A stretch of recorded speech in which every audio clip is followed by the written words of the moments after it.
Я приветствую вас, дорогие друзья, уважаемые гости и подписчики моего канала. Мы в прямом эфире с Пламеном Пасковым, традиционно, пламенно. Пламен, приветствую вас. Приветствую вас и вашу большую аудиторию в этом политически очень жарком конце января 2026 года. Люди жалуются на морозы, а на самом деле политическая ситуация, мягко говоря, не морозная. Она все становится все жарче и жарче, в том числе и с военной точки зрения. Но об этом попозже.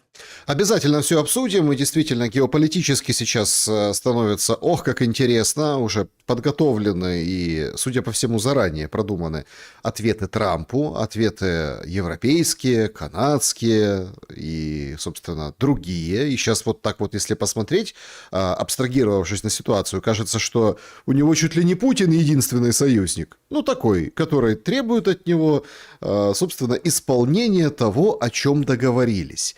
Трамп прыгает на Иран, ситуация на Ближнем Востоке очень закручивается неожиданным кульбитом, потому что налицо предательство курдов, брошенная техника, маленький Афганистан напомнила, потому что вот эти все хамви, которые достались армии Джулани, действующего руководителя Сирии, они с выключенными удаленно бортовыми компьютерами, то есть это рухлядь, предательство курдов со стороны Америки, выход из Сирии войск российских, очень уж интересными штрихами ложатся в картину маслом и претензиями Трампа, который то атакует и говорит, что вот смотрите, наш Авраам Линкольн уже тут как тут, то говорит, мы будем договариваться с Ираном. Израиль, интересно, тоже выглядит на этом фоне, и какие-то переговоры по Украине, которых дедлайн, сообщают инсайдеры нардепа Гончаренко, должны продлиться до 15 мая. Если нет, то плюнут, бросят, развернутся и уйдут. Ну, сколько таких уже было прогнозов?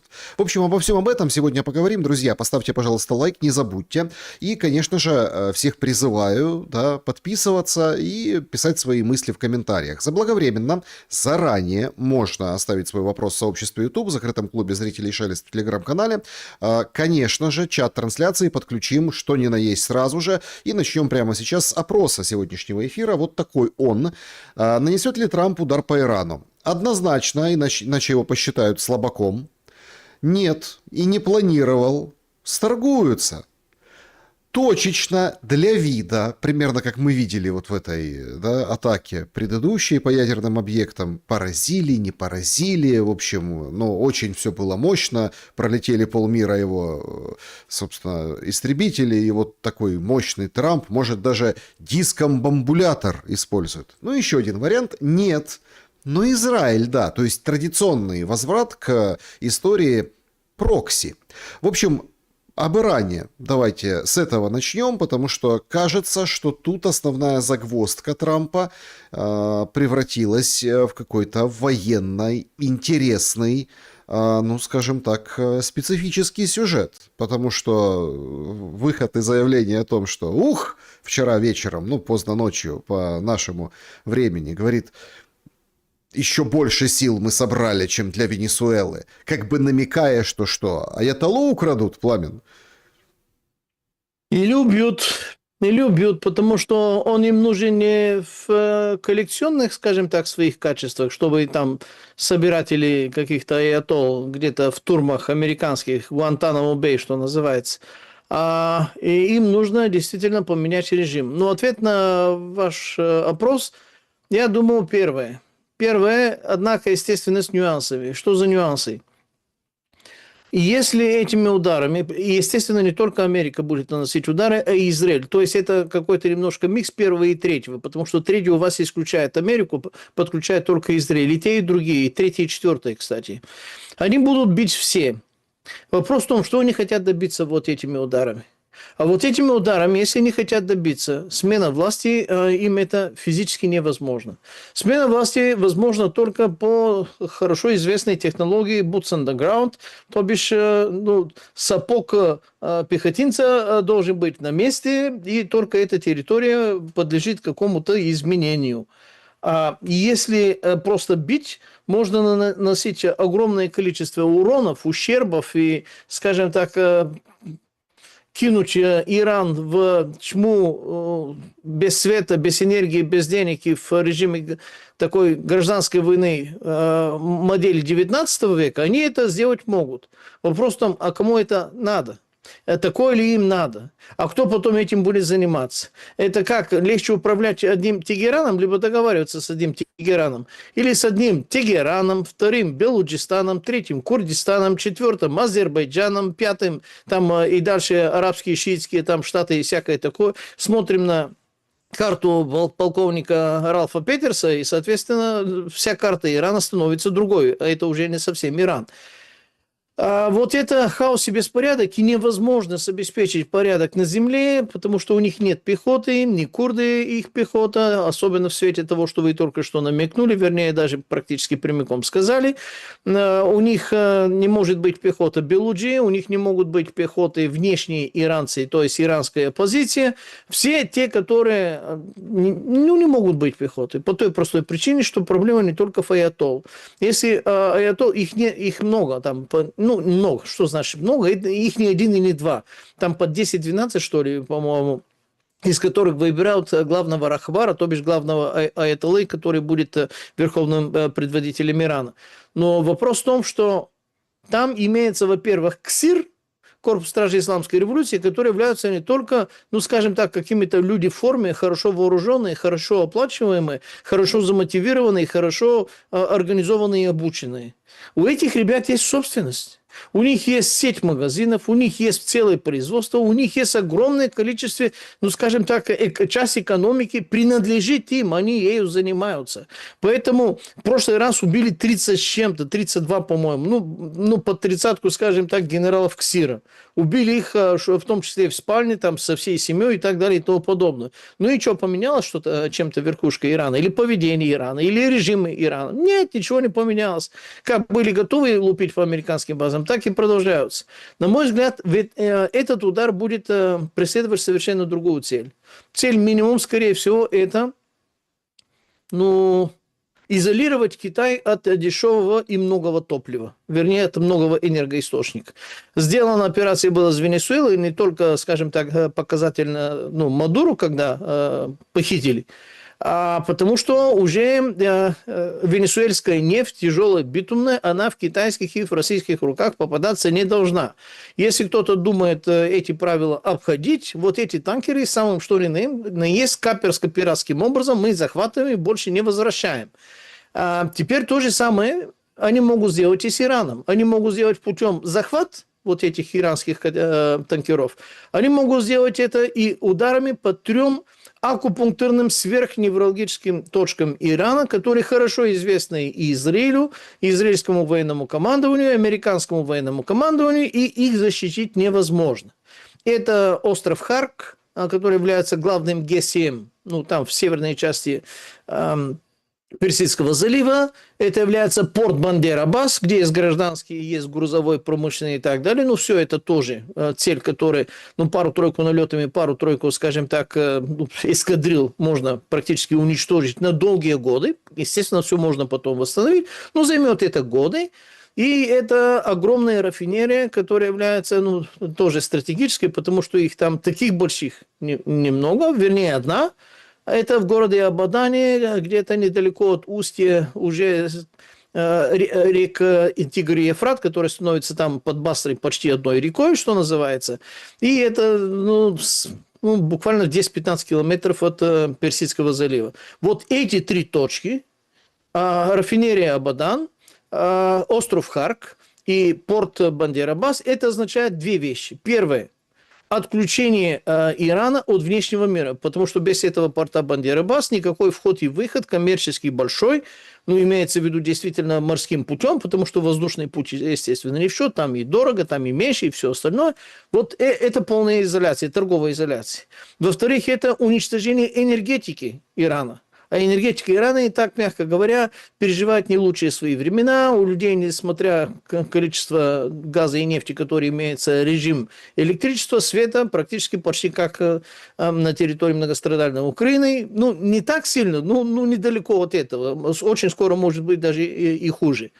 И если отрезать Ирана от денег и от энергии, Ну, дальше, конечно, получается страна, мягко говоря, в сверхбедственном Так положении. не получится. Ну, вот смотрите, вы вот в себе как бы противоречите в этих планах. Я сейчас объясню, почему. Вы назвали ключевые там артерии, порты. Так задача их захватить, контролировать, забрать нефть, а не уничтожить и выкатать все в ноль. Это первый как бы нюанс. И второй очень важный нюанс. Ну а вы о Каспийском море уже все забыли, понимаете? Ну, то есть как бы северном пути, который развивается, а Китай, собственно, как помощник, да, с бортами, приземляющимися в Тегеране, да, а Россия как стратегический партнер. То есть мы понимаем, что Иран это не только юг, там, где собрал Авраама Линкольна своего и своих матросов Трамп. Это большая страна, и там очень много людей. И условно отключив побережье, да, это колоссальный удар, прежде всего по соседям. Эмираты, Катар воем кричат: Трамп, не вздумай, не надо. Потому что мало того, что это приведет к огромным убыткам, мало того, что это приведет к дестабилизации, так ответит Иран. Ответит по ком? Как раз-таки по Эмиратам, по Катару, где есть американские базы, а там, гляди, чего и зацепит. Это как бы никто воевать с Ираном не хочет. Мы это тоже обратили внимание на это из вот этих соседей. Понимаете, фактор соседства сейчас очень и очень важен. То есть, с одной стороны, там, Россия, да, Китай, они вон переправляют через Каспийское море своими кораблями, торгуют оружие, в общем, нормально все у них с Российской Федерацией по Каспию. Даже там один раз какой-то дрон чего-то подбил, какое-то судно, которое якобы шло там или с технологиями, или еще с чем-то, или с какими-то ракетами иранскими. Ну, в общем, так нам, по крайней мере, в Украине рассказывают. Поэтому тут как бы немножко, если бы это была маленькая страна какая-то, да, то в принципе да. Ну а так, вообще целеполагание Трампа непонятно. Хорошо, давайте тогда не так. А что он хочет добиться в конечном итоге? Не, в конечном итоге он, конечно, должен переподчинить Иран и сделать так, чтобы Израилю было безопасно, потому что нынешний режим Ирана хочет уничтожения Израиля. Они об этом не прекращали говорить, извергать и готовиться, ядерную программу, и Израиль имеет полное основание считать себя в зоне опасности. И единственное решение этой опасности, грубо говоря, не позволять Ирану достичь вот этой технологической точки и военной мощи, которая позволит им нанести практически один удар, потому что территория Израиля такова, что там пару-тройку ударов и нужны не будут. Там самое узкое место государства Израиль это то ли 17, то ли 18 километров. То есть у них нет никакой стратегической глубины как таковой. Неважно, какой большой, могущественный и технологически продвинутый у них военно-воздушный флот. Но то, что вы перечислили, скорее всего, является дополнением к тому, что я хотел развить. Слава богу, что вы, конечно, это сказали. Каспий не решение, потому что Каспий – это внутреннее море. Через Каспий ты можешь сдвинуть какие-то грузы с точки А до точки Б, но потом либо ЖД, либо на колесах. Это не то. Это не то, что Бандера-Баси, это не то, что морской путь. Кто главный покупатель нефти Ирана? Потому что Иран – это санкционная страна. Не Европейский Союз, не Африка. Главный покупатель – это, естественно, Китай. Раньше и Индия, а Китай и Индия могут это получить практически исключительно морским путем. Если эти входы и выходы морским путем будут уничтожены через Каспий, может быть и возможно какими-то жили, но это чистая теория, я даже не проверял. Однако вы совершенно правы, что соседи очень сильно против. Причем из перечисленных вами к перечисленным вами соседям нужно добавить и Иордания, потому что там тоже американская база, которая тоже получит по кумполу, это без вариантов, а оттуда будут летать несколько десятков F-15, как и в прошлый раз. И здесь вообще-то очень сильно против Турции. Турция, естественно, большой конкурент Ирана. Турция не желает добра Ирану. Турция – это суннитская, Иран – это шиитская. В Турции есть курды, в Иране есть курды, которые, перемещаясь определенным образом, мигрируя, скажем так, создают достаточно большие проблемы больше Турции, чем Ирану, но даже не в этом дело. Так а почему курдов предали? ну, предали сирийских курдов. Там есть сирийские, иракские, турецкие и иранские курды. И курдам розные. Ашера спокойно сейчас договаривается, причем на таких достаточно дружественных, можно сказать, насколько это возможно и применимо к Ближнему Востоку, с кланом Барзани. Барзани – это один из самых могущественных кланов, есть несколько сот курдских кланов, а там понятие принадлежность к клану – это важнее, чем принадлежность к курдам как таковым. Курды – это немножко как славяне. Это, да, общий, ну, похожий язык, они понимают друг друга, но они обособлены. У нас это политическая угроза, у них это клановая угроза, так что если режут курдов другого клана, нам от этого, ну, другим курдам не тепло и не холодно. Главное, как вообще-то бизнес идет, и чтобы до нас не дошли. Примерно вот такой у них расклад. Народ достаточно специфический, сильно похож, кстати, на албанцев в этом плане, потому что у албанцев тоже не религиозная и не этническая принадлежность имеет значение, клановая принадлежность. Ты к какому роду вообще-то относишься, чтобы знать, как к тебе относиться.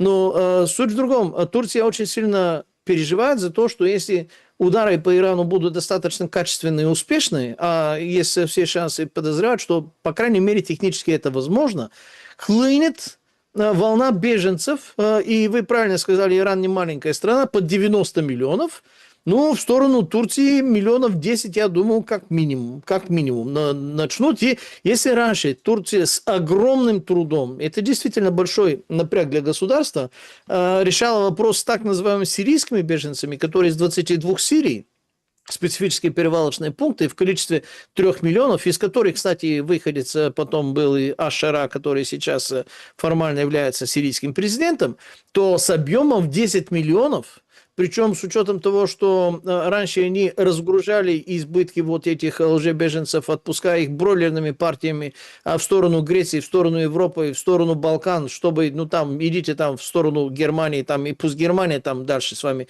занимается, от 5 до 7 миллионов они именно таким образом и разгрузили. А теперь, если залпом, потому что если это будет залповый удар, залпом к ним в рамках меньше месяца хлынут через Турцию, потому что логистика, дорога такая, куда им деваться? В Сирию, что ли, идти? Или, может быть, в Ирак? Или, может, в Афганистан? Куда им идти из Ирана? Или в Каспий там утопиться? Нет, они хлынут в сторону Турции. Абсолютно обязательно и безоговорочно. Ну, беженцы, я имею в виду, беженцы. А таких беженцев будут миллионы. И как турецкое государство, которое сейчас переживает не лучшие времена своей турецкой лиры, по причинам, которые мы уже обсуждали, они тоже под ударом определенных глобальных банкстеров, особенно после 2016 года, но которые все равно держатся и производство как-то продолжают функционировать. Я думал, что те ребята, которые проживают на территории Турции, русскоязычные, они это подтвердят, либо там дополнят, не суть. Но с таким дополнительным грузом, плюс 10 миллионов залпов, даже плюс 5 миллионов залпом, ну, Турция не может справиться. Поэтому Турция тоже против.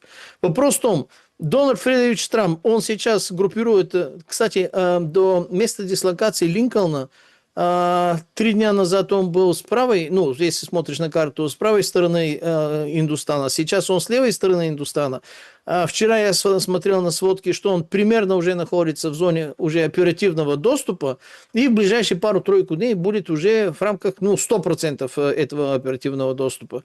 Я лично удивлюсь, если до конца этой недели не произойдет этот удар. Единственная причина, которую я могу себе объяснить, если до конца этой недели не произойдет, а то, что он будет, я в этом вообще не сомневаюсь, это то, что сейчас в Абу-Даби идет, ну, скажем так, очередной раунд важных для Трампа переговоров, которые, если сейчас будут удары по Ирану, Иран может решить и туда, понимаете, или вместе с Джаредом Кушнером и Стивеном Виткофом и всеми остальными фигурантами, бабахнуть, потому что из Объединенных Арабских Эмиратов тоже американские базы будут вылетать, и иранцы могут и не так четко и метко вообще-то, их ракеты могут попасть, и это прямая угроза для этих переговорщиков, от которых Трамп ожидает, что это уже должна быть, ну, более-менее финишная прямая, либо приближение к финишной прямой.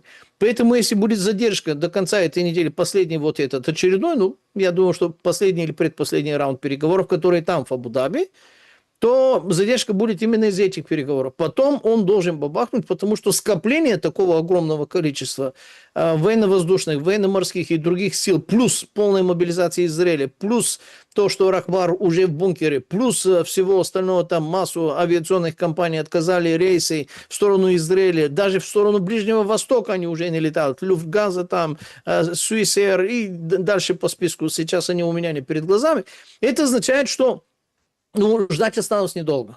А если это растянется, армия, которая, это как тетива лука, который ты натянул, а стрелу все еще не отпустил. Сколько можете держать вот эту стрелу? Нет, так? подождите, возле Венесуэлы долго топтались. 4 месяца они готовились и ждали погоду. А сейчас они ждут переговоры. Смотрите, важный момент. Иран же может хлопнуть этого Авраама Линкольна. И смотрите, даже если там будет сам факт этого удара, это уже переворот вообще мировой политики, отношения к Трампу, к Америке. То есть это очень большой риск. Даже если там, условно, попытаются атаковать, и какой-нибудь там осколок, волосина упадет с головы Авраама Линкольна, там, это колоссальный удар. Это будет... Там еще и Рузвельт. Не только Линкольн. Группировка Линкольна это внизу Аравийское море, а группировка Рузвельт это со стороны Средиземного моря. И те, и другие в зоне доступа новых иранских ракет. Так что вы совершенно правы. Причем там же хуситы вышли, говорят, ребята, мы здесь. Нас никто не отменил. Нам есть что вспомнить Дональду Федоровичу, который бомбил нас и говорил, что он уже нас победил. Поэтому там может... Короче, если американцы сделают первый выстрел, это будет очень тяжелая история. Но тут же понимаете, какой момент? Все проводят параллели с Венесуэлой, но Венесуэла все-таки это спецоперация. Это все-таки не война в классическом смысле этого слова. Это они быстренько залетели, что-то сделали и улетели. А что они могут сделать в Иране в этом ключе, понимаете? Там как бы хватать Хаминеи смысла нет, да, как бы ликвидировать, тоже очень так все с натяжкой.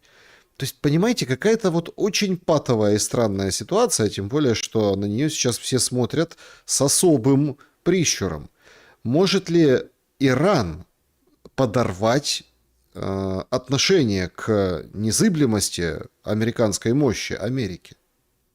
Вот в такой формулировке, которой вы красиво это сказали, и вы, пожалуй, единственный, который именно в таком ракурсе это вообще задавал в качестве вопроса, я думал, что да. А то, что вы говорите, если бабахнет по Линкольну, либо по другому авианосцу Рузвельт, можете, не смогут его утопить. Это уже... Хотя, кто знает, черт возьми, у них по поводу гиперзвука противоядия нет, и по поводу баллистики противоядия не так уж и 100% гарантированно эффективные.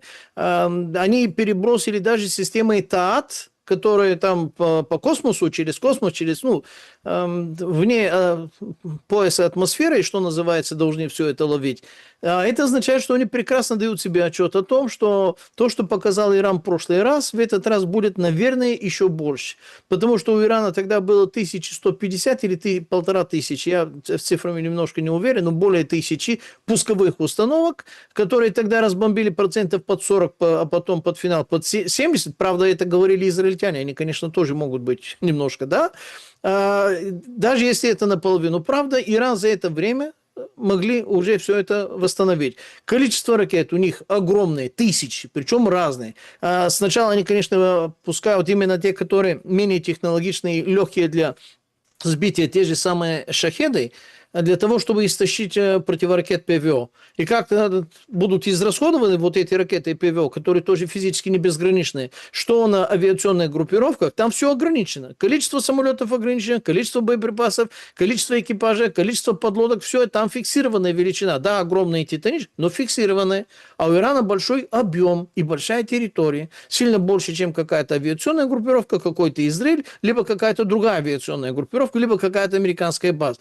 У Ирана есть огромные территории. Вот эту территорию целиком не разбомбить. Можно можно тяжелый ущерб вообще-то нанести Ирану. Ну, поменять руководство, верхушки, КСИР, и, скажем так, их серые схемы функционирования нельзя. Могут сократить, грубо говоря, функционирование Ирана с внешним миром процентов на 70, может даже на 80.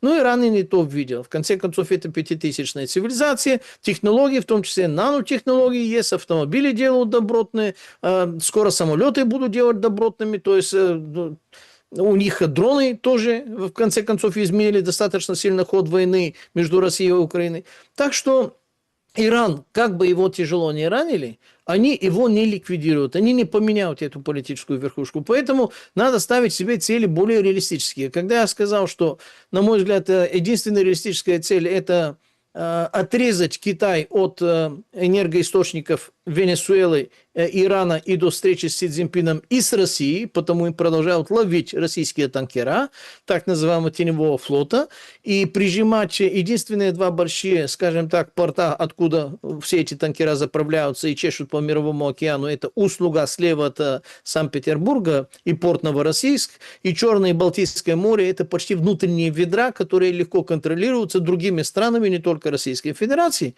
Так что они отрежут Китай к марту месяца, когда нужно встречаться с Си Цзиньпином, который сейчас переживает непростые времена внутреннего военного переворота, но об этом, наверное, отдельно, не суть и не сейчас, потому я его здесь поставил на втором месте, то к марту месяца у Трампа должны быть максимально сильные карты. Даже если он не добьется программу оптимум-максимум по поводу Ирана, то есть поменять верхушку и сделать Ирана большой такой покладистый котенок, который мурлыкает и дает свой газ и нефть американским компаниям и довольствуется на какие-то 5-10%, когда времена Шаха были. Даже если эта цель, ну, естественно, она нереалистическая сейчас, но даже если он просто отрежет Китай, и это будет решительно и на долгие годы, а не только месяцы и недели, то это достаточно немаленькие карты. А то, что в Иране будет хаос и ужас, и весь регион будет дымить и вообще-то в страдании, в крови, в сопли и все остальные телесные жидкости, ему на это наплевать. Ну, это, ну как, а что там? Ну, это там социология, зоология, ну, Да, это там Пламен, география. смотрите, ну давайте тогда об ответах Трампу. Они же очень яркие. Ну, во-первых, Китай как бы стремится в Канаду, и это очень сильно раздражает Трампа. Они подписывают и выводят там дорогу чуть ли не на безвиз. Представляете, канадцы, китайцы, вот они уже. Это же фактически задний двор Америки, или передний, если там смотреть, смотря откуда-то. Ну, канадцы. Это же будущий несостоявшийся, сейчас, конечно, споры идут, какой будет 51-й, но штат американский. Трамп величает Корни губернатором, говорит, губернатор. Спрашивают, вас не раздражает? Говорит, да, я не слушаю, не смотрю, говорит Корни. Но он делает свое. Ведь то, что делает Канада в отношениях с Китаем, это ведь четко назло Трампу, это ведь четко для того, чтобы привести, условно, выгнал, получается, китайцев из Венесуэлы, Южной Америки. Так они в Северной, вот смотрите, пожалуйста, электромобили, все дела, ну и другие как бы отношения. Европа сегодня под знаком ответа Трампу, вот так прямо пишут в прессе аналитики, что, скажем так, риски как бы вот уменьшают и Индия, и Европейский Союз от сумасбродности пошлин Трампа. Они понижают, ну там, это называется, конечно, громко, зона свободной торговли. На самом деле это все, конечно, слишком пафосно. Там по цифрам немножко все выглядит по-другому, но тоже достаточно существенно, потому что все козыряют 2 миллиардами населения. Мол, смотрите, Европа, исторический прорыв. И что это? Правильно, в пику Трампу. Как вы относитесь к сопротивлению материала, имеется в виду подбританской Канады и европейского Урсулиного гнезда? Они будут сопротивляться, мощно, несистемно и асимметрическим образом, достаточно неприятным для Трампа, который достаточно прямолинейный. Трамп – это железная дорога. А как вот эти действуют, я имею в виду коалиции желающих и Великобритании, они действуют как отряды команчи, которые могут передвигаться по прерии в любых удобных им направлениях. Они, конечно, этого железного коня, железной дороги своими стрелами поразить сильно не могут, но железный конь не может их поймать, если они помчаться куда-то как-то. То есть Трамп хорошо занимается китайским, скажем так, заходом через Канаду. Здесь есть момент метафоры и гиперболы, здесь есть и момент лжи, и есть кусочек правды. Просто кусочек правды есть. Я припоминал, как буквально пару-тройку лет назад Канада, вообще-то, под дудкой США тогда, ну, тогда это был Джозеф Байден, Слипи Джо, они арестовали вице-президент компании Huawei, как раз дамочка, которая была достаточно сильно приближенная к руководству китайской коммунистической партии. На самом деле Huawei это не частная, это государственная компания, да и все китайские миллиардеры формально частные, реально они члены Компартии, подчиняются Компартии Китайской Народной Республики на все 200%, в противном случае с ними там, ну, судьба плохо обращается, что называется.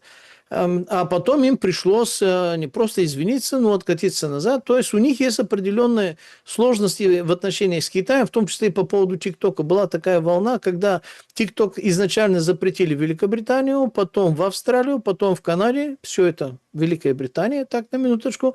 Потом в Новой Зеландии, потом и остальные страны. Потом, кстати, именно после Великобритании в Америке, как раз именно на прошлой каденции Трампа, он говорил, ну, TikTok мы можем здесь разрешить, только если они станут американской компанией, и в этой американской компании американские дольщики, наши ребята будут, ну, больше 50 или больше сколько там процентов, коротко говоря, контрольный пакет должен быть за нами, контрольные коды управления и слива информации персональной тоже должны быть за нами, то есть он позволил, договорился, разрешил, можно сказать, TikTok оперировать на территорию Америки только на американских, исключительно удобных для Америки условиях. Это просто предыстория. Сейчас, когда он говорит по поводу Китая, понимаете, это звучит немножко как бред, потому что там действительно слишком много лжи. Китай якобы в Гренландии, Китай якобы в Северном Ледовитом океане, Китай якобы в Венесуэле. Правда, в Венесуэле это не якобы. Китай везде, что называется, и мы этих китайцев везде будем рубить. Ну, на самом деле китайское влияние, оно именно китайское. Оно не количественное, оно не всегда очевидное, не всегда зримое, и не всегда с китайской фотографией, не всегда с китайскими названиями. Оно действительно есть. Потому что у Китая главная специализация – это мягкая сила. Это не военная сила, и не дипломатическая сила, и даже не официальная какая-то другая сила. А это именно мягкая сила. Доходит до того, я удивлюсь, если в Канаде скоро этого не будет, а скорее всего уже есть. Есть чисто китайская полиция, которая занимается китайской диаспорой на территории Франкфурта, на территории Дублина, на территории пару-тройку из больших британских городов, то ли Бирмингема, то ли не помню какого. Специальный там репортаж читал, где удивительная история. Есть параллельные полиции, помимо этих местных полиций, чисто китайские, которые на территории другого государства идут совершенно своим уставом, не интересуясь вот этим монастырем, и занимаются своей диаспорой по своим же правилам. И, скорее всего, они будут именно таким образом оперировать и на территории Канады, потому что они пользуются одним огромным конкурентным преимуществом непонятности. Китайский язык непонятен, китайские иероглифы непонятные, китайские формы отношений непонятные. Китай – это другое человечество. Мало того, в системе, скажем так, силовых ведомств и разведведомств США, ну, мягко говоря, китайцев больше 10%. Они на уровне там технарей, математиков, всяких других, то есть студентов, стажеров, обучающихся, они могут быть и второе, и третье поколение китайцев. Ну, какое бы ни были второе и третье поколение, Китай умеет работать с этими своими диаспорами, и они это делают, потому что Китай – серьезное государство. И вот с этими брешами национальной безопасности, когда Трамп говорит, это для нас вопрос национальной безопасности, Гренландия, ну, из-за Китая и из-за России, Россию можно убрать в сторону, России там, честно говоря, давным-давно нет, а вот какое-то китайское влияние, знаете, действительно есть. Потому что вот эта партия, которая сейчас правит Гренландией, она социал-демократическая, кстати, После того, как Советский Союз, грубо говоря, совершил ритуальное, не очень обоснованное политическое сеппуку, харакири, не в лучших, скажем так, российских традиций, и перестали заниматься гренландской социалистической партией, которая правила там инуит, вот, ну, дальше там сложное инуитское название, не суть, она была коммунистической социалистической партией. Как они перестали с ней заниматься, она перестала править, то есть у нее не было такого большинства. Но другая, социал-демократическая, с ней стали работать китайцы. И сейчас именно эта партия правит. И только в последние пару лет, 24 год, появилась китайская простите, не китайская, гренландская демократическая партия, демократ, что-нибудь такое, ну, там у них другого, естественно, слова нет, который уже новый премьер-министр Гренландии, это и есть датчанин, блондин, Йенс, ну, постоянно забываю его фамилию, и это вопрос действительно влияния денег. То есть Трамп, ну, не на совсем пустом месте все это говорит. Да, звучит как гипербола, звучит как политическое шоу, звучит как фрик, не побоюсь я этого слова. Но если внимательно так присмотреться, внимательно разложить все факты там на столе и соединить все точки, которые там, ну, на самом деле так оно и есть. Поэтому по поводу этой Канады, знаете, я делал специальную передачу, сейчас, конечно, повторять все это не буду, но когда мы говорим о фигуре, как Марк Карни, премьер-министр Канады, надо иметь в виду, что у этого человека прослужной список. Он работал в самом главном борде, ну, там, скажем так, в ядре Bank of England. Он работал в BlackRock, и далеко не на последних позициях, если не сказать, что в центральном управительном теле. Он работал и в еще парочку из этих, в Билдербергском клубе он состоит, в клубе 30-х, о которых никто не говорит. Многие говорят там в клубе 300, многие говорят о трилатеральной комиссии, а вот этих большие 30, имеется в виду большие исполнительные директора 30 крупнейших банков мира. Банк банков. Он там тоже состоит. То есть Марк Карни, он сейчас просто развлекается на досуге позиции премьер-министра Канады. У него рабочее место сильно более весомое, чем любого премьер-министра, сохраняется, и он туда вернется. Если посмотреть на то, что было сейчас на Давосе, мы увидели одного фигуранта, который тоже развлекается BlackRock, но развлекается на позиции канцлера Федеральной Республики Германии, другого фигуранта, тоже BlackRock, и не только BlackRock, а Карни, о котором я только что сказал, третьего фигуранта, который развлекается и не переживает, что у него заканчивается каденция, мы часто с ним издеваемся, но он работает на Ротшильдов, а Ротшильды своих не бросает, это Макрон.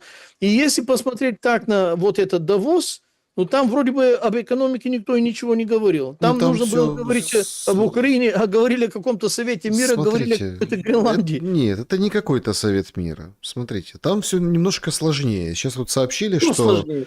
Не немножко, все сложнее. Да, что согласен. Стармер отправляется в Китай. Ему пригрозил Трамп, ну, пошлинами. Там сложные отношения между Британией и США. Свои. Там такая войнушка еще та, понимаете? Особенно с точки зрения там, свободы слова, запретов на ГРОК Илона Маска, детище, искусственный интеллект в соцсети X, и с Иксом проблемы. В общем, там на самом деле такая сложная ситуация и с тарифами. И вот Стармер мчится в Китай. Ну вот Урсула в Индию, Стармер в Китай. То есть мы понимаем, что что-то вот очень серьезно как бы насыпал на хвост соли Трамп вот этим элитам. Причем Стармер пародирует Макрона, надевает очки, там чего-то говорит бонжур, вот такие вещи. То есть там уже на самом деле разброд и шатание по полной программе. Камень преткновения, это вчера об этом сообщила пресса, снова-таки стала Украина. Потому что Европа говорит: ребята, вот мы вам выделяем кредит 90 миллиардов, вот этот преснопамятный, на 2 года. Так покупайте у нас оружие. Это для наших заводов, для наших фабрик, для нас. Не покупайте британские Storm Shadow. Почему? Да потому что Украина получает от Европы деньги. Деньги европейские. Короче, Техас грабят техасцы. Европейские деньги должны оставаться в Европе. А Британия же не Европа. Так, на секундочку. Примечательно, что в этой связи тут же другой подтекст. А Украине же столетний договор, до конца который никто не знает, что там с британцами. Поэтому как бы Украина, получается, по 2 раза уже продала то, что у нее есть в этом отношении. И она зависит и от тех, и от тех. Там вот эта вот история с, помните, да, ну, много говорили, там, Кучма, там, ласковая телятка, 2 маток сосет, вот эта вот вся история. Сейчас это все, вот эта натура политическая, да, вот этот стиль политический, он переметнулся на Запад. И Запад поссорился между собой, имеется в виду Макрона, Стармера, ну, в общем, Европа, Британия, там Индия, там Китай, Украина там вообще не при делах. Это, понимаете, это просто глобальное огромное прокси, условно, торговли России с Европой. То есть, если раньше, да, спокойно русские торговали с европейскими, то сейчас они будут это делать через Китай, через Индию, вообще легко. По Индии так горюче-смазочные материалы, так здравствуйте, вот, пожалуйста, индийские заводы с российской нефтью обеспечат все, что надо. А газ, который идет из Азербайджана теперь от компании «Сакар», прям азербайджанский газ, ничего себе, вот это добились. Очень все закручивается в начале этого года, но вот давайте сфокусируемся сейчас на Украине. Удары продолжаются, тяжелейшие удары. Несколько домов в Одессе пострадали, прям разбили дома, люди погибли. Летит по западу страны, где Украину отрезают не только от света, воды, там, тепла, генерации, там, вот этих всех благ цивилизации, а еще и вот ГСМ, потому что удар пришелся по Львовской области в Бродах, а там... Ну, понятно, что никто ничего не показывает, никакие там места, да? Но все понимают, что это удар по топливохранилищу. Сказали в Бродах Львовской области закупориться и не выходить, ну, правильно по-русски, закупориться, да, и не выходить, не высовывать нос на улицу, потому что дымит знатно, пока не погасят, пока не выветрится, в общем, опасно находиться даже на улице, и окна не открывать, всем сказали. То есть как бы эта стратегия продолжается, как бы добивание Украины на фоне вот таких геополитических, очень интересных игр. Место Украины здесь какое? Как вы его видите? И решение по войне сейчас вообще от кого зависит? Украина – это не причина, и Украина – это фальш-повод. Почему? Потому что когда подписали в прошлом году этот 100-летний договор, по-моему, это было около там марта-апреля, ну не суть. Раньше было. Раньше было, сильно раньше было, потому Январь, что... да. Да. Ну, там, смотрите, ратификация была год назад, вот примерно. Ратификации было 17 сентября, и это я помню. А вот сама подпись, она была, ну, скорее всего, в январе, как вы и правильно сказали, Да, потому что 1 мая они ратифицировали Юлия Свириденко в статусе министра Скоттом Бессентом именно то, что было предметом вот этого шоу 28 февраля 2025 года в овальном кабинете. То есть именно украинские недра тогда отдали как раз Америке. Одно и то же 2 раза отдали. Но для того, чтобы наступило прекращение огня и какая-то договоренность по поводу там территории и всех остальных 20 с чем-то пунктов, которые сейчас не будем повторять, не стоит. Проблема не в Зеленском, проблема не в Путине. Проблема даже не в Трампе. Проблема именно в Англии, потому что Англия является ответственным перед остальными 6 странами коалиции желающих, я имею в виду ядра, которые являются софигурантами вот этого 100-летнего договора. И даже если Трамп, в скобках, клуб триллионеров, потому что он от их имени вообще-то эти недра Украины, грубо говоря, забрал себе, даже если Трамп готов поделиться 50 на 50, того, чего неизвестно, есть или нет, ну, 50 на 50, они уже на это не готовы, они уже на это не согласны. Они хищники, которые почуяли запах крови и мяса, и они уже хотят. Та же самая коалиция желающих, потому что там Банк оф Ингланд – это те же самые такие амбициозные ребята, как и Уолл-стрит, Манхэттен, что называется.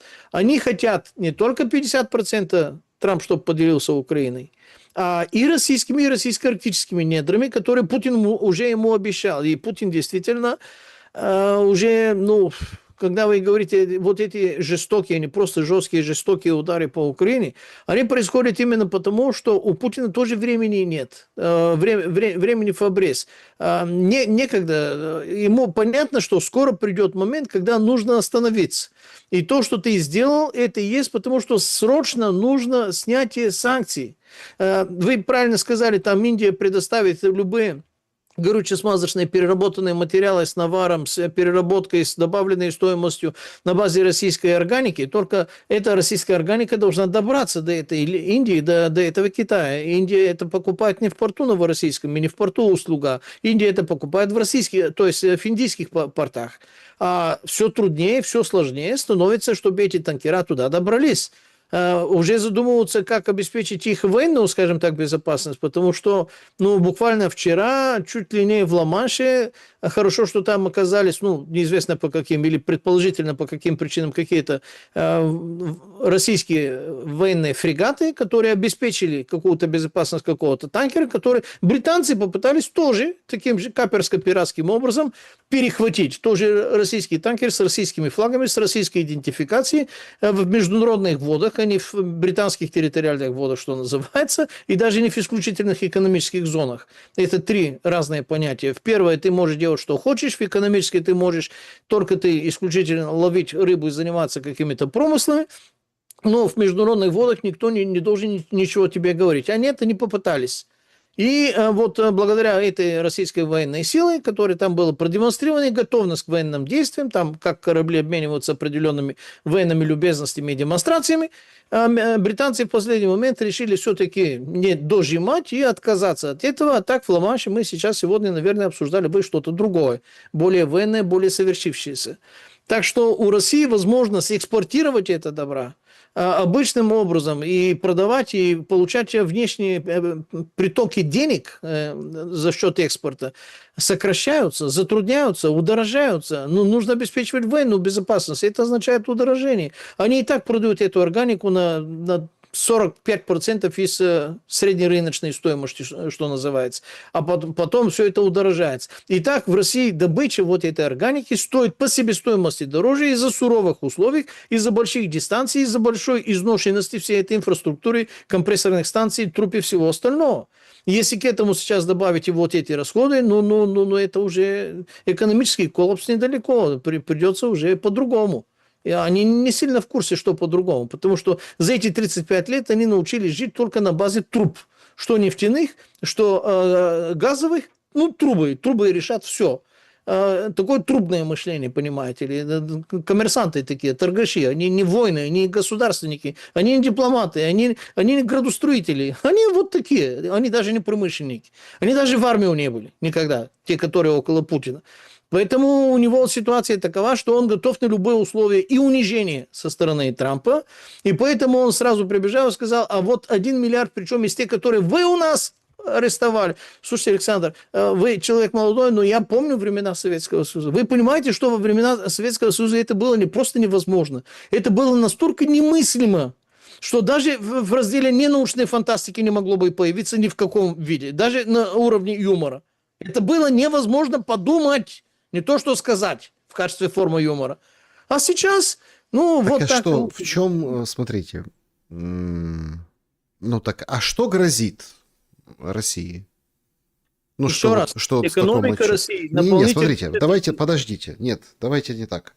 Вы сейчас говорите экономика России, экономика. Мы только что вот с вами обсудили ситуацию в таких странах, да, и их метание вот цивилизованных стран.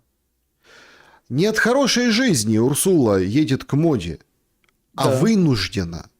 Не от хорошей жизни Карни пытается что-то придумать, и Стармер мчится в Китай. Не потому, что они там... Вот смотрите, Мы же до конца не рассматриваем, например, последствия, да, заключенного с латиноамериканскими сельхозкомпаниями, европейскими, Меркосур, да, Меркосур. то есть, понимаете, договоренностей, где фермеры там лютуют, бьются. Урсула, которая там, мы там чего-то будем у вас производить. Смотрите, маленький и большой рынок, большой поглощает маленький, маленький народ и большой народ, они сливаются в экстазе, большой поглощает маленький. Если раньше, условно, там какие-то сирийцы, африканцы, ну вот эти там постколонии, там всякие, да, приезжали в Европу, и сейчас у Трампа же обоснованная претензия. Он говорит, а сколько вообще американцев? Вот Такер Карлсон недавно считал. Сколько белого населения Америки сейчас в Америке? Сейчас посчитали в Европе. Обалдели. 22% коренных бельгийцев в столице Бельгии, Брюсселе. В Люксембурге, ну там полуофшорная зона, там немножко не так считается, там нет коренных люксембуржцев. Ну, в общем, там 30% в Люксембурге только люксембуржцев. Все остальные, кто, бог весь кто, понимаете? То есть у нас вот эти мигранты сейчас заменятся на индусов. Сейчас будут все индусы там, в этой Европе, понимаете? И очень рискуют для того, чтобы выправить кредит с дебетом, конкретно европейцы и Урсула. Вы говорите о том, что вот проблемы с экономикой. Нет, ну, вопросов нет. Так сейчас проблемы у всех. Сейчас все бегут в это золото, растет как на дрожжах. Да? Сейчас отказываются от доллара, как резервной валюты. И когда ты спрашиваешь, так, а у кого проблемы с экономикой, то тут можно просто зависеть от как бы точки зрения на происходящее. Поэтому я не то что отметаю аргумент, что России нужно торопиться, потому что проблемы с экономикой. Окей, завтра заканчивается война. Куда-то денутся проблемы у России с экономикой? Нет, Пламен. Потому что мир штормит экономически. А Россия и воюет, и с экономикой борется. Вы считаете, что это неподъемная история? 4 года уже идет война. И когда, простите, финальный аргумент по поводу экономики, вы говорите, что это какой-то повод, чтобы поторопиться в отношении, допустим, России, это понятно, можно смеяться. Вышел Герасимов, говорит, и у нас так и делают в украинских пабликах, смеются. Вышел Герасимов сегодня и дает отчет. Захватили Купянск-Узловой. Все и ахнули. В смысле? Тут с Купянском же все уже как с прищуром говорят, вот, победили в Купянске, там окружение штурмовых групп, вот это все бои, вот эти ВСУ там демонстрируют силу, что они вот, смотрите как. А тут Купянск-Узловой. Ну, типа, ну, несправедливый, короче, ложный рапорт дает Герасимов. Но он его дает, понимаете? То есть бои там ведутся. На фоне вот этой войны и на фоне вот этого Купянска, что мы видим? Мы видим, как в Киеве самый большой спальный район Троещины, местный представитель, там, бывший комик, продюсер, бизнесмен, Бахматов, Деснянская райгосадминистрация, это по ветке Зеленского, кстати, говорит, а у нас проблемы, мы будем строить нужники в земле, ямы во дворах рыть, ставить вот эти вот как бы укрытия, и сейчас активно вот в соцсетях делятся разного рода, и причем на английском, на русском языке, а как там это все выглядит? Яма, плита, дырка в полу, вывод, чтоб не воняло, не пахло, там еще какие-то компосты, септики. В Троещине, где палатки поставили, чтобы люди могли погреться, и там 500 человек уже за первые полдня туда пришли чаю попить и хоть посидеть, потому что это бетонные гробы у них. А вы говорите, что экономика является поводом для того, чтобы быстро-быстро и в отчаянии Путин заканчивал войну. Не складывается картина, понимаете? Она никогда не будет складываться, потому что здесь компонентов так много, что мы можем обсудить то, что нам кажется главным. А по сути, каждый потом, который будет спорить с собеседником, будет добавлять другую часть, он тоже будет прав. Поэтому я как-то сражаться и говорить, нет, вы не правы, это я прав, даже не стану. Экономика, кстати, ну да, один момент я с вами не согласен, в смысле, что вы говорите, если сейчас прекратятся военные действия, что произойдет с экономикой, по крайней мере, России. А произойдет следующее. Если Трамп действительно удержит слово и снимет все санкции с 2014 года, как звучало в изначальных там текстах Анкориджа и потом эти 28 пунктов, это означает, что, по крайней мере, Россия сможет продавать свою органику на обычной цене. То есть это уже какой-то хотя бы приход денег. Если санкций нет, танкеров ловить не будут, и тогда этот бюджет будет уже немножко наполняться и будут выполнять свои ответственности перед населением. Это не та индустрия, которую Путин загубил. 72 тысячи больших промышленные предприятия были уничтожены временами именно славного Владимира Владимировича Путина, а не какого-то Бориса Николаевича Ельцина. В его периоде Ельцина, по-моему, под 11 или там какого-то, или 12, или 15, ну что-то в этом духе, тысяч предприятий было загублено. Ельцина я имею в виду. А Путина 72 тысяч. То есть, если мы сейчас говорим о трубах, и об органике, то можете мне указать на какой-то другой сектор российской экономики, производства, промышленности, который функционирует и можете что-то экспортировать. Там есть такая дамочка башкирского, скажем так, происхождения, но ельской и гарвардской выучкой Эльвира Сафизадовна Набиуллина, многократно хваленная и назначенная подписью Путина в качестве главы Центробанка России. Так вот, эта дамочка держит процент таков, что из 3 экономических видов деятельности, производство, торговля и услуги, производство практически запрещено. Можно сказать, карается, если кто-то попытается такое сделать. А если ты должен сделать что-то другое, более многокомпонентное, то есть какая-то веревка и сложные взаимоотношения между разными предприятиями, например, трактор, например, редосъялка, например, вот такая агротехника, про танков и про автомобили я даже говорить не буду, то тогда с этими процентами у тебя выходит даже при этих мизерных, скажем так, заработных плат трудящихся, потому что только от них можно что-то там выжить, выходит продукция, которая из-за этого процента все равно дороже не то, что чем китайца, но даже чем другие европейские производители того же самого добра, условно говоря. Так что пока вот эта сфера деятельности, экономики, производства запрещена банковским процентом, который регулируется, управляется агентами иностранных глобалистских финансовых банкстеров Эльвиры Сафизадовны Набиуллиной, которые, кстати, не отвечают за долги России. Центробанк России по Конституции Российской Федерации не отвечает за долги правительства, за финансовые обязательства и прочее, прочее. Она очень специфическая структура, конституционно закрепленная странной конституцией 93 года, которая, мягко говоря, сильно отличается от советской конституции, когда все отвечали за все, причем в стройной иерархии. Не может восстановиться ничего другого, кроме как сырьевое производство и сырьевой экспорт после войны. Ну, хотя бы вот это будет каким-то наполнением и улучшением бюджета. Потому что Дубай тоже не блещет какими-то, ну, скажем так, сложными производствами. Хотя ребята там достаточно сильно стараются, Объединенные Арабские Эмираты, и там треть доходов от туризма, треть доходов от органики, и треть доходов они пытаются создать какие-то собственные производства. Это им тоже не отнять. Но слушайте, там, где было такое количество предприятий, такое количество технологий, которые позволяли произвести все, что не противоречит законам физики и термодинамики и сопромата, сейчас все это нужно импортировать, потому что предприятия загублены. Военно-промышленный комплекс, чтобы он работал, он сейчас работает, потому что некому другому работать. Ну, кто там стоит у станках? Я сам токарь 4-го разряда.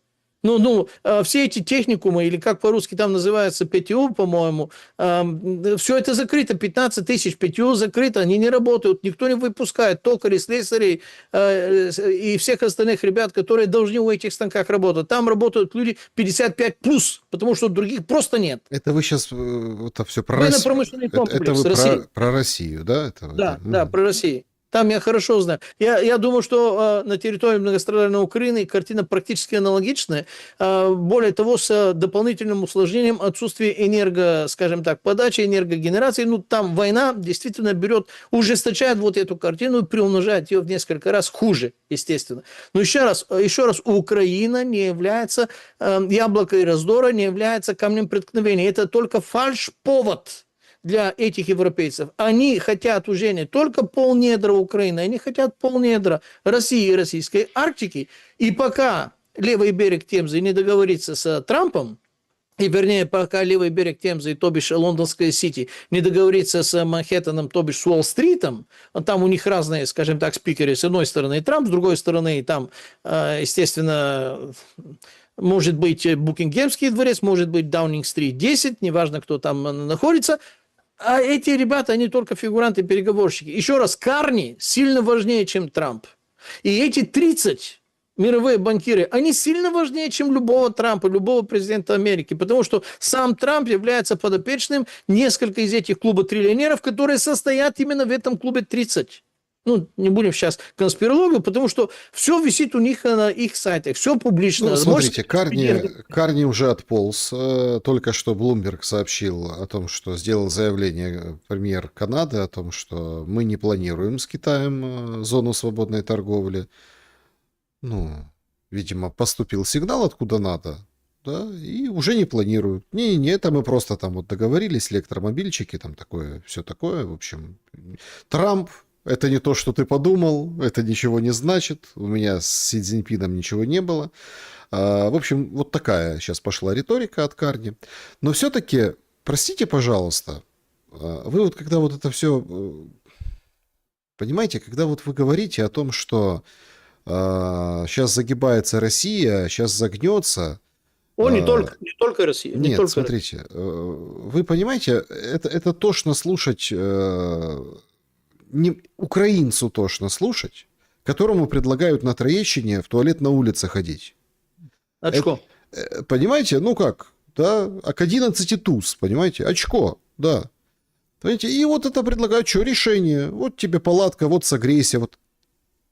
То есть британские вот эти шестерки, да, находят решение. И то, подождите, вы что, вы думаете, что мы не работаем? Он Зеленский селектор каждый день проводит. Вот на местах вот предлагают решать проблемы. То есть никто не предлагает решить проблему. Давайте энергетическое перемирие, давайте там уже, что какие условия, давайте уже выходить из этой истории. Нет, просят. Это они просили как раз именно в Абу-Даби, просили именно энергетическое перемирие. Они это просили. Понятное дело, что это рикошет. Это никто слушать не будет. То есть просили, да. Вместо этого давайте туалеты на улице, понимаете? Давайте и порычим, как лев. Утром проснулся, порычал, как Кристалина Георгиева, ваша землячка, посоветовала, рыкнул, пошел. За коммуналку платить не надо, коммуналки нет. Ну, нет. Ну, имеется в виду, что не дают свет, тепло, воду. Пошел в палатку МЧС, погрелся, сходил в нужник на улице и потужно ждешь развала России, потому что это будет весной. Если украинцы выстоят до весны, то тогда вот победят обязательно. Слушайте, наверное, украинцы это единственные, которые сейчас ненавидят ее больше, чем болгар. Правда, вы сейчас подключились в этой ненависти. Мы ее ненавидим долгие годы. Вы знаете, какое было ее урожденное имя, которое она самостоятельно, повзрослевшись, сама поменяла? Знаете, как ее звали? Она здесь недалеко, в 40 километров от моего места. Ее родители назвали Сталенькой. Сталенькой.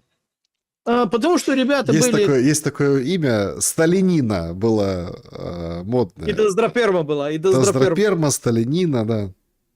Так что сталенькая она была. И потом, когда она, девочка, кстати, хорошо училась, она в политэкономии, политпропаганде, в этих там комсомольских, скажем так, она хорошо позиционировалась, активной такой была. Пошла учиться в этой там институте политэкономии, там имени Карла Маркса, кстати, в Софии. Очень неплохо отучилась. Но потом, когда подуял вот этот другой ветер, она переключилась из экономику и политэкономию на экономикс. И вошла в эту специфическую секту. Сначала ее специфическая болгарская партия «Единая Россия» под названием ГЕРБ продвинула ее на уровне евродепутата, в Европарламенте. Потом ее сделали в какой-то Еврокомиссии, видя ее правоверность, такой специфической. Эдакой там, не то что Кая Калласа, там, неважно, какие-то другие там еврокомиссары. Потом ее заметили из этих финансовых структур и сказали: Сталенька, которая уже Кристалина, давай ты к нам, вот тебе список свободы слова. Вот этими словами будешь уже швыряться, и тебе не нужно учить и знать какие-то другие слова. Вот тебе набор шаблонов. Тебе скажут украинцы, что что им холодно и страшно, ты им говоришь, ну, что-то из зоологии. Ну, например, рычать как лев, либо, не знаю, дуднить как лоси. Ну, выбирай там вообще-то Сталинка. И Сталинка такое и говорит. И когда ее слушаешь, ну, хочется не за Кубуру вообще-то взяться, а за огнемет в Болгарии. Потому что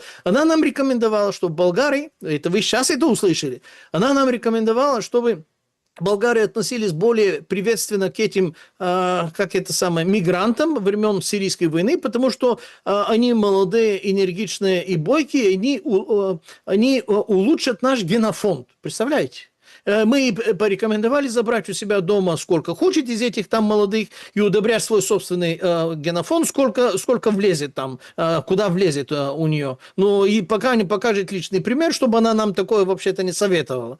Но она в Болгарии даже не появляется. А вы сейчас говорите, рычите как лев. Это еще цветочки. Это еще цветочки. Это оборотни. Такие оборотни есть у каждого народа. Враги народа своего.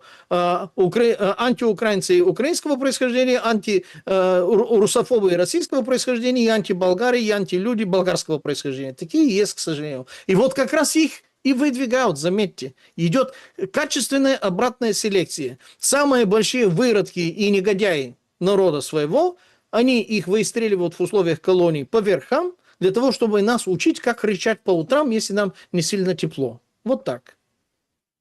Пламен, что вы думаете, прокомментируйте, пожалуйста, ситуацию на переговорном треке. Гончаренко сегодня сообщил, что его источники в Америке, или американские источники, как правильно, может, не обязательно в Америке. В общем, дедлайн вообще попробовать решить вопрос переговорами у американцев 15 мая. Не спрашивайте, почему. Он сам не спрашивал, просто такой посыл. Вот до 15 мая побарахтаться по принципу Абу-Даби, а если нет, США развернутся и уйдут. Есть такое преснопамятное выражение Леонида Кучмы. В свое время он говорил: так це ж було вже. Ну, то есть... В прошлом году. Одинаково, понимаете? Как бы, собственно, это звучит. Насколько похоже на правду? Я боюсь это сказать. Боюсь, потому что Гончаренко, естественно, источник еще тот сильно специфический, но вполне вероятно у него источники, простите за тавтологию, могут быть более хорошо, лучше осведомлены, чем то, что мне в голове рисовалось. Я думал, что до встречи с Си Цзиньпином у Трампа эти карты должны быть уже в руках, в том числе и карта прекращения огня, по крайней мере, с какой-то конечной датой. Более того, я считал, что вот эта встреча, вернее, переговорный трек, как вы его назвали, в Абу-Даби, который на этой неделе, он либо последний, либо предпоследний, после чего, естественно, нужно лупить Иран, и надо как-то определяться по этим срокам. Если, опять же, что-то сдвигается практически месяца на почти 3, ну 2, ладно, февраль, март, апрель, да, с 15... Я ожидал, что вы скажете после 15 февраля, и когда вы сказали после 15 мая, ну, мне стало немножко не по себе. Я очень сильно надеюсь, что Гончаренко и его источники ошибаются. Я очень сильно надеюсь, потому что мне, правда, хочется, чтобы прекращение огня произошло, чтобы это произошло раньше. По той простой причине, что действительно к апрелю, именно а не в рамках апреля, все эти большие вопросы должны быть решены либо уже с ясным ответом по времени, по календарям, по условиям, по выполнениям. И как минимум прекращение огня уже должно быть налицо. Правда, если он прав, я в очередной раз скажу, что я не ошибаюсь сильно по трендам, но я ошибаюсь иногда очень сильно по срокам. Потому что эти сроки, я ссылаюсь на их собственные слова. Я ссылаюсь на слова вроде бы людей, которые должны быть тоже неплохо осведомлены. Джаред Кушнер там что говорит, вот этот официальный представитель НАТО, вернее, Соединенных Штатов Америки в НАТО, ой, как фотографию помню, забыл имя, потом, наверное, вспомню, он примерно те же самые сроки говорил. Трамп 6 месяцев, вернее, не 6 месяцев, а 4,5-5 месяцев назад говорил, что в рамках 6 месяцев это должно быть решено. Это Трамп говорил. Другие там из американского, из российского, из британского, из европейского истеблишмента, они тоже ставили определенные сроки определенных действий телодвижений, что к этому моменту в рамках этих количества дней это должно быть решено. И по большому счету все к концу марта, максимум начала апреля, ну до апреля на самом деле, до встречи с Си Цзиньпином, эти вопросы должны были иметь какой-то ответ. Да, нет, и сроки примерные, если даже не запущены, чтобы карты были уже в руках. А сейчас вы это говорите, я даже не знаю, как это комментировать. Ну, я уже не исключаю ничего. Потому Ну, что до сих пор столько много сроков, как вы только что правильно процитировали, это было же. Ну да, было. И что? ну, знаете, всякое бывало, но сейчас Украину накрывает еще одна беда, кроме света, кроме морозов. Это, конечно, ну вот то, что предрекалось, да? Там говорят, что убийство ТЦКшников это как бы фейки, не ведитесь. Один фейк как бы рассекретили, по-моему, в Харькове недавно. Ну, все сейчас вот криминальная сводка, да. Черкасская область. 4 полицейских во время задержания убийцы, собственно, ну, застрелили. Полицейские задерживали убийцу. Ну, в общем, не задержали. Тут пострелял их 4 сотрудников, как бы легли в землю. А в Запорожье, и это все вот сообщение во время нашего эфира приходит. В Запорожье, собственно, мужик вышел с автоматом. Где он его мог взять, этот автомат, правда?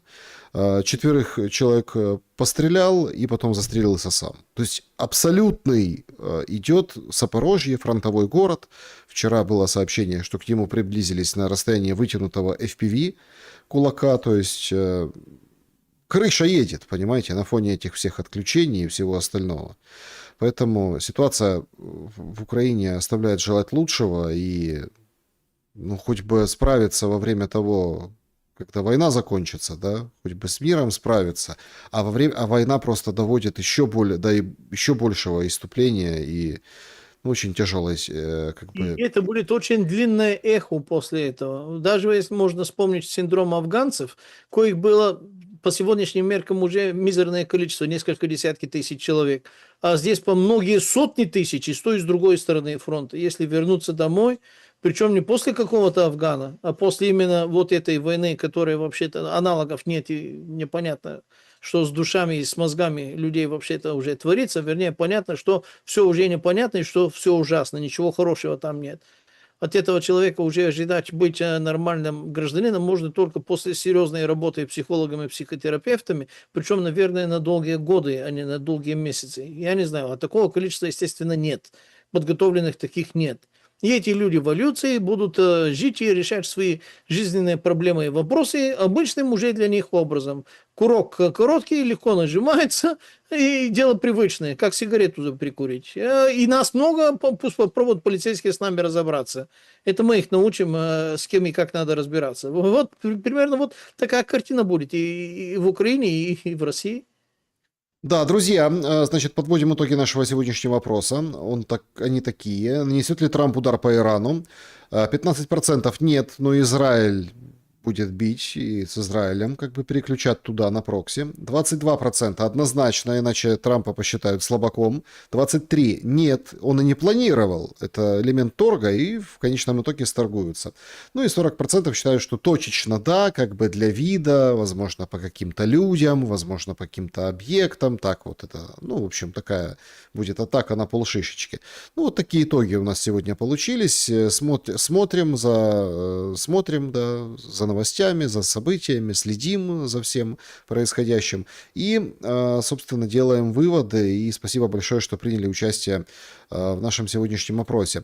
Ну а сейчас давайте перейдем к вопросам вашим, уважаемые зрители. Большое спасибо, что их оставляете. Начнем с сообщества YouTube.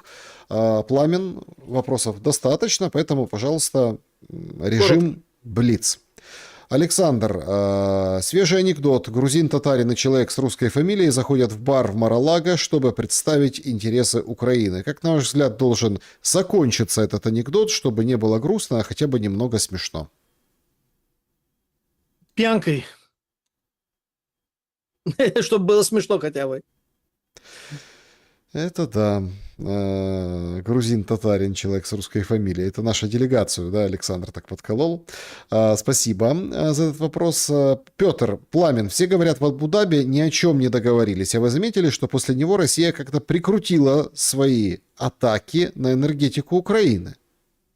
Или Ну, нет?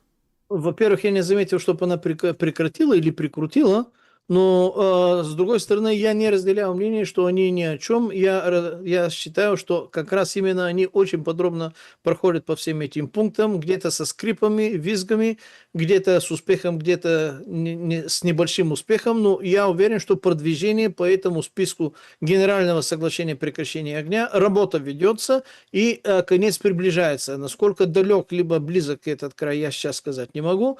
Но именно так выглядит и настоящий рабочий процесс. Если все это было впустую, в холостую, ну, я думаю, что вот до конца этой недели они сказали, что опять договорились, что они договорились, и не будем договариваться, и либо будем разговаривать, но когда не знаем. А я уверен, что к концу этой недели либо мы увидим какой-то итог, либо нам скажут, следующий раунд будет тогда-то, и он будет уже финальным. То есть пока мы не услышали вот такие ключевые слова, что у нас ничего не получается, мы вообще разговаривать толком не можем, смело я готов предположить, что работа ведется, и слава богу, это единственное хорошее, что происходит сейчас, что работа действительно прогрессирует, и эти уточнения, вот этот договор наполняется текстом, мясом, плотью, кровью для того, чтобы получить завершенный вид. Анна, я не поклонница Пламена, но всегда его слушаю. Мне очень интересен его взгляд на происходящее. Я просто хочу сказать Пламену, что все переговоры о мире – фикция. США нужна война России и Европы. Самим из войны выйти, Европу втянуть так, чтобы не отвертелось. Украине все новую морковку подвешивают, чтобы воевала, пока Европа не будет готова. В Европе хоть кто-то это понимает, спрашивает она вас. Я думаю, что в Европе все прекрасно понимают. Это просто люди с двойными языками, с двойными сердцами, с двойными... Вообще это все у них сдвоено. Они лицемеры, двуличники, что называется, прирожденные. Поэтому то, что они извергают и вещают, смело можно умножать на коэффициент чаще всего минус 180 градусов, что называется. Они все это прекрасно понимают. Просто они борются за свой интерес. И то, что она перечислила, это является только частичной правдой. Потому что это один из тех редких случаев, когда Трампу в скобках США, в скобках клубу триллионеров нужна не настолько война, насколько доступ к этим недрам и России, и Арктики, и Украины, потому что в мире мировой энергетический, не только энергетический, но и сырьевой, и редкоземельный кризис, и им нужно доступ. Если нужен доступ в условиях войны ты не разработаешь, потому что все это нужно и разрабатывать. То есть, если останется война, война останется там, где они не будут заниматься разведкой, добычей и эксплуатацией. Будет очаговое нарушение режима прекращения огня. Это будет, безусловно. Но то, что не будет вот эта война, как сейчас, это однозначно. Поэтому я не то, что верю в доброте Трампа, я просто вижу, что для выполнения его интересов и его заказчиков, контролирующих там, мониторирующих за его деятельностью, им нужно мирные условия для добычи того, что им нужно. Война им не нужна. Вот военные действия где-то как-то, чтобы продавать военно-промышленные комплексы, безусловно. Но вот эта масштабная война, которая сейчас там горит, они не могут заниматься своей деятельностью ни там, ни там. Поэтому прекращение огня точно будет. Мгм.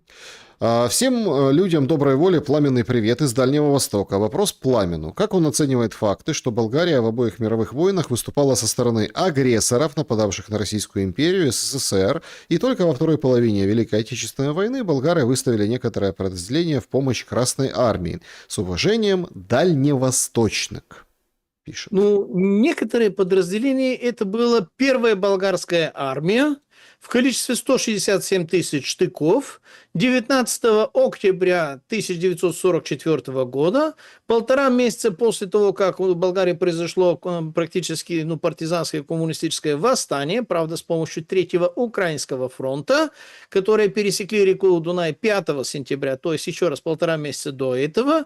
Сражались они под предводительством, руководством Федора Ивановича Тулбухина, генерал Владимир Стойчев был под его командованием, это командующий первой болгарской армией. Все тяжелейшие операции на территории Югославии, Нижская, Белградская, Драва-Соболч, потом Балатон, потом Венгрия, потом даже Австрия и дошли до Клагенфурта наши проходили. 37 тысяч убитых и несколько раз больше раненых они заплатили. Это означает, что минимум 37 тысяч советских воинов вернулись домой в целости и сохранности и без ранения, и несколько десятки тысяч советских воинов вернулись и без ранения, потому что этот долг был оплачен болгарской армией, и этот взнос Болгарии, которая воевала в Второй мировой войне на стороне агрессора, именно так и никак по-другому, был оценен верховным главнокомандующим Советского Союза товарищем Сталином путем того, что на первый парад Победы, который был, по-моему, 24 июня 1945 года, в первой шеренге Третьего Украинского фронта, крайне слева, с немножко кривой такой фуражкой, единственное, ему не по уставу было разрешено так ее носить, махал шашкой вместе со всеми остальными генералами Третьего Украинского фронта именно генерал Владимир Стойчев. И именно имени этого генерала есть улицы, и сейчас есть и в России, ну, раньше было в Советском Союзе, и ему, и лично генералиссимусом Сталином присвоены ордены генерала и Кутузова и Суворова второй степени. Это был единственный иностранный генерал, который участвовал на параде, на первом параде Победы в Москве. Единственный. Если все воевали на стороне агрессора, именно так, как воевала Болгария, я думаю, что потери советской армии были бы только за счет немцев и за счет русских, которые воевали на стороне немцев. Других не было бы. Так что, ребята, формально это выглядит именно так, но реально это именно так. Если вы думаете, что генералиссимус Сталин не разбирался в том, кто с кем воюет и кто наш враг и так далее и тому подобное, давайте вспомним чеченскую пословицу. Настоящий воин не тот, кто хорошо воюет, а тот, кто знает, кто его враг. Генералиссимус Сталин был не чеченцем, он был грузином, но, очевидно, эта кавказская пословица прекрасно понимал. И он прекрасно понимал, кто его настоящий враг. И именно поэтому генерал Стойчев был единственным, еще раз, генералом на первом параде Победы, награжденный лично генералиссимусу Сталину орденом Кутузова и орденом Суворова первой и второй степени. Можете проверить в Дуропедию, если не верится. Ну, смотрите, тут уточняет в чате, что вопрос там, как вы относитесь и почему они воевали против. Вот тут как бы историю как бы все в курсе. Я понял. Да. Слушайте, это очень важный вопрос. И в Первой и Второй мировой войне Болгария воевала ровно за то, за что сейчас воюет Россия, а именно за воссоединение своих этнических земель. Причем этнических земель, которые были предоставлены, зафиксированы и разрисованы на уровне договора и на картах именно российским императором Александром II царем-освободителем, Сан-Стефанский мирный договор 1878 год, когда в 12-й по счету русско-турецкой войны поражение и победы русского оружия болгарских ополченцев над Османской империей было завершено именно этим Сан-Стефанским мирным договором, на котором были обозначены... Подождите, это хорошо. То есть Гитлер, это была надежда болгар на воссоединение своих территорий? Гитлер обещал Болгарии не только вот эти территории, он позволил болгарским так называемым тогда оккупационным армиям занять как раз именно единственные эти территории, то бишь Северная Греция, нынешняя Северная Македония, то бишь Македония, для нас это наша Украина, Вардарская Болгария, что называется. Наше войско было единственное на те территории, где были именно эти же болгарские территории, а Гитлер предлагал нам занять и Северную Добруджу, которая тогда была румынской. Правда, болгарский царь, тоже немец, кстати, Борис III, отказал, потому что сказал, ну в таком случае у меня будет прямая граница с Советским Союзом, и небось ты захочешь, чтобы мы туда участвовали, либо будет какая-то провокация. Нет, спасибо, этого не надо. Хотя это тоже старые исконные болгарские территории. Поэтому болгары и в Первой, и во Второй мировых войнах воевали единственно, исключительно только на территории Болгарии, как раз той, которая была обещана нам Александром II, вернее, не обещана, она была разрисована, она была частью этого договора. Вот эта Сан-Стефанская Болгария, она обозначивает и территории болгарских диоцезов, то бишь болгарские экзархии, то бишь болгарские православные церкви, и территории болгарских этнических земель. Так. Именно за это, именно там, единственно там мы и воевали. Ни одного болгарского солдата не было ни на Восточном фронте, ни под Сталинградом, ни в других местах. Там были венгры, там были румыны, которые там никакую Венгрию, ни Румынию там не спасали, естественно, но болгарских солдат там не было. Так, значит,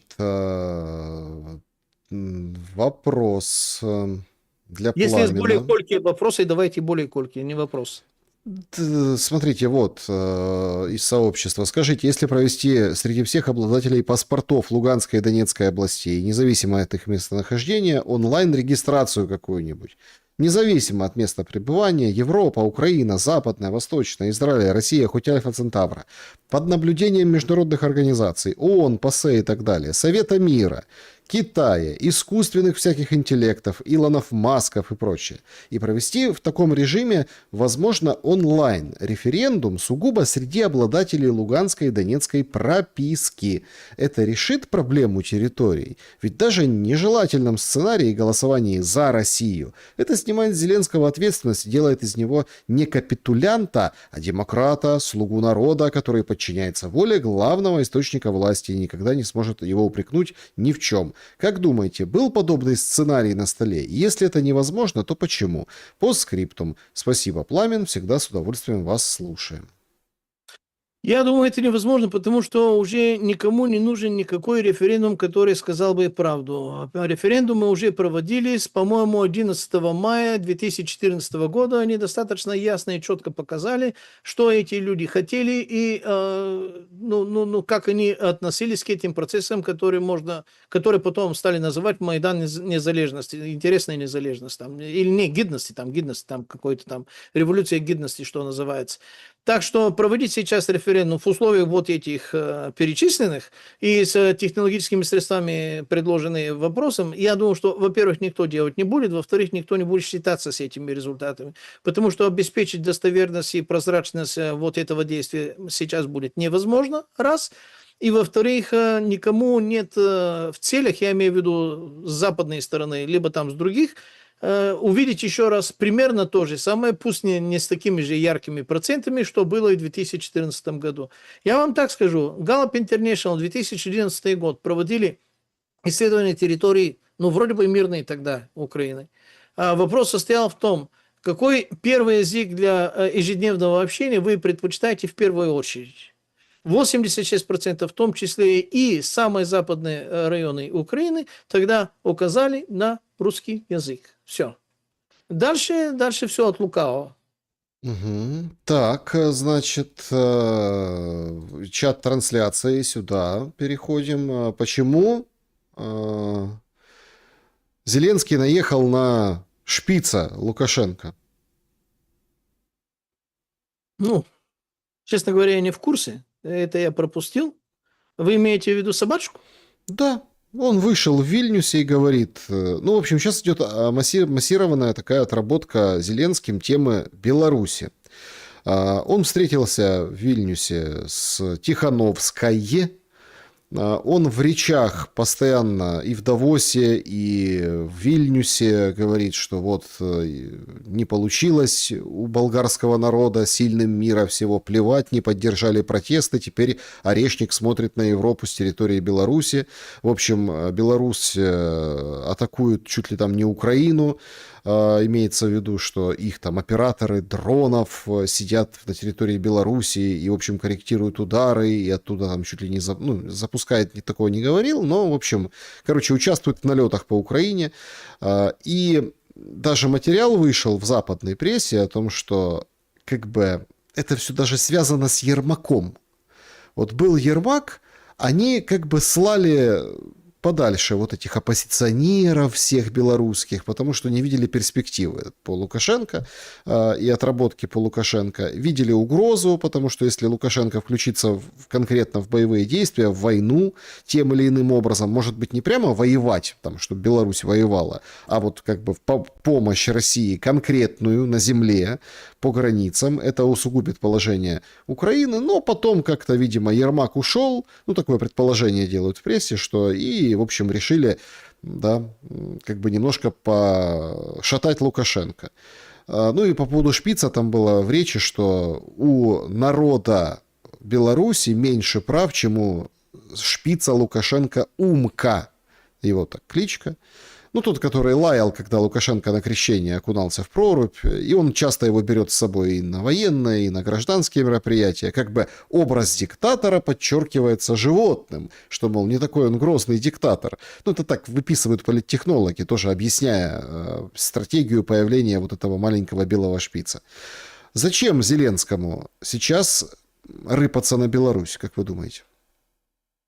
Ну, я как ветеринарный врач, во-первых, скажу, что если Зеленский вообще-то такой с маленьким умкой, это, наверное, он кошек любит, либо вообще животных не любит, и не любит то, кто гавкает громче его, что-то такое.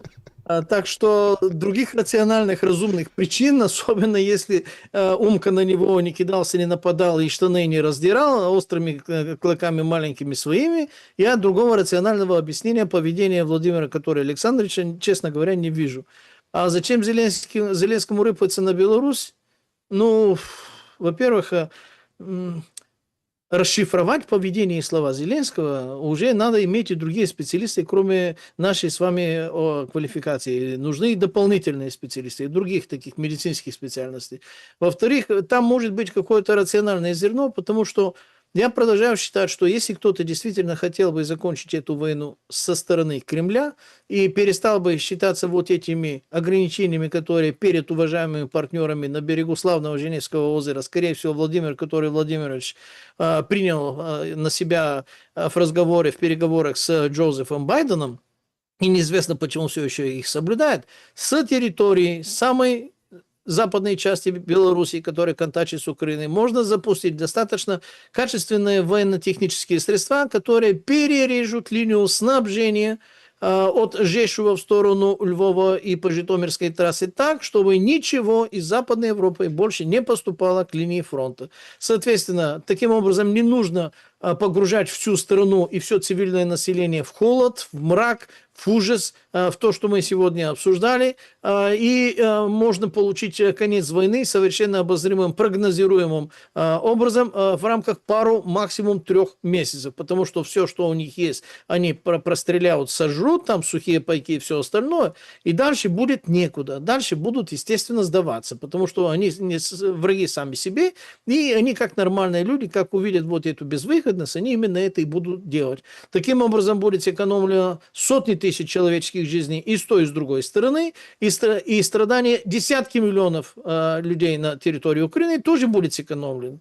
А нет, пока что такое стратегическое, видите ли, решение принято не было, и такое действие осуществлено не было. Было несколько ударов, которые, мягко говоря, несоизмеримы с тем количеством ударов, которые получил на себя один из самых русскоязычных городов Украины под названием Харьков. Харьков получил в сумме больше ударов, больше поражений, больше ужаса, нежели вот эта там трасса, которая там входит, ЖД и автодорога в районе там, ну, в сторону Львова, и все дела. Да нет. Так что Зеленский может быть частично нутром, позвоночным мозгом своим, наверное, прав. Вопрос. Пламен. Во времена СССР венгерские консервы бренда «Глобус» были флагманом качества вкуса. Куда исчезли эти общедоступные деликатесы? Декоммунизация? Вы не венгр, но и Болгария тоже была в тренде. Ну, в Венгрии случилось то, что мой друг, с которым мы сидели на соседних партах, один из самых близких друзей детства, я всегда именно поэтому на машине своей чесал через Венгрию в сторону Москвы, там объезжал, ну, неважно. Он глазной хирург в городе Мишкольце в Венгрии уже, наверное, под 40 лет.